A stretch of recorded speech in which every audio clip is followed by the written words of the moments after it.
A Guerra Fria vai começar em 45, logo após a Segunda Guerra Mundial. Só que eles não têm uma data exata, digamos assim, que acabou a Guerra Fria.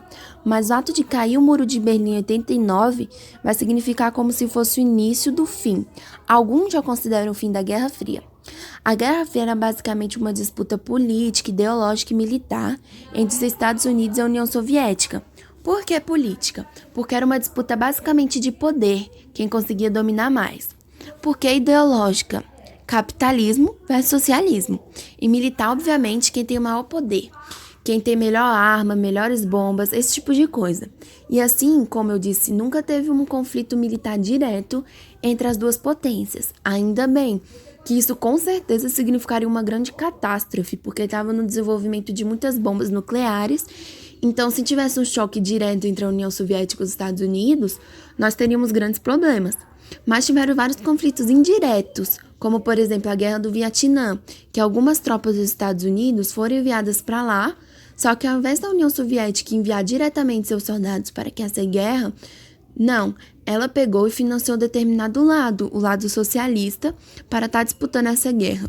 Vale ressaltar que isso deixou o mundo, além do estado de tensão, deixou também uma ordem chamada ordem bipolar, porque de um lado tinha os Estados Unidos capitalismo, e do outro lado a União Soviética socialista. Outra coisa importante ressaltar aqui são os movimentos que cada um dos blocos fizeram para vencer, digamos assim. Vamos falar primeiro do bloco capitalista. Teve 3 principais movimentos. A primeira era a doutrina Truman.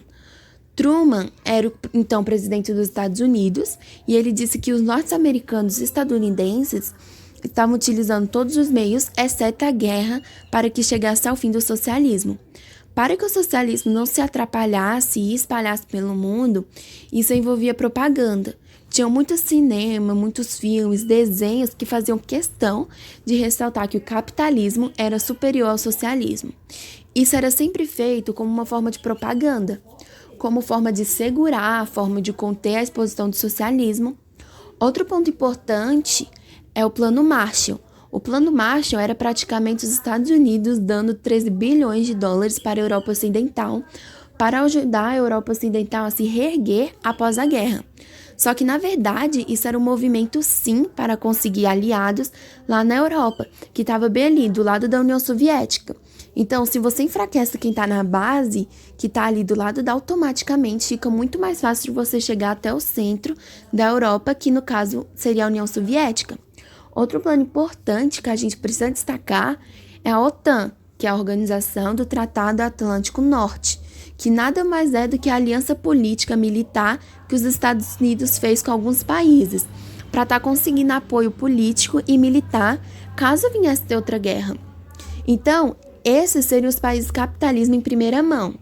Agora, do lado do bloco socialista, o bloco da União Soviética, a primeira coisa que a gente precisa ressaltar aqui é o Conselho de Assistência Econômica Mútua, que nada mais era do que o Acordo de Assistência Econômica, de Cooperação.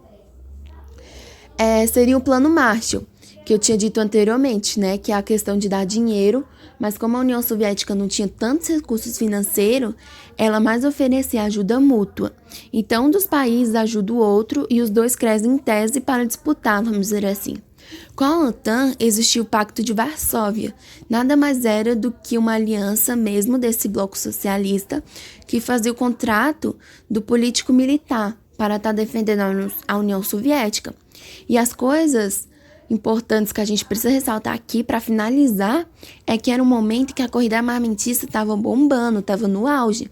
Mesmo tendo muita produção de muitas armas nucleares, muita coisa potente, né? Inclusive, a tão famosa K-47 foi desenvolvida nessa época, né? Na União Soviética. E outro ponto importante era a corrida espacial. Não que eles queriam ter uma tecnologia, que eles queriam levar um homem à lua ou para o espaço. Para um pequeno passo para um homem ou um grande passo para a humanidade, não é isso, na verdade, né?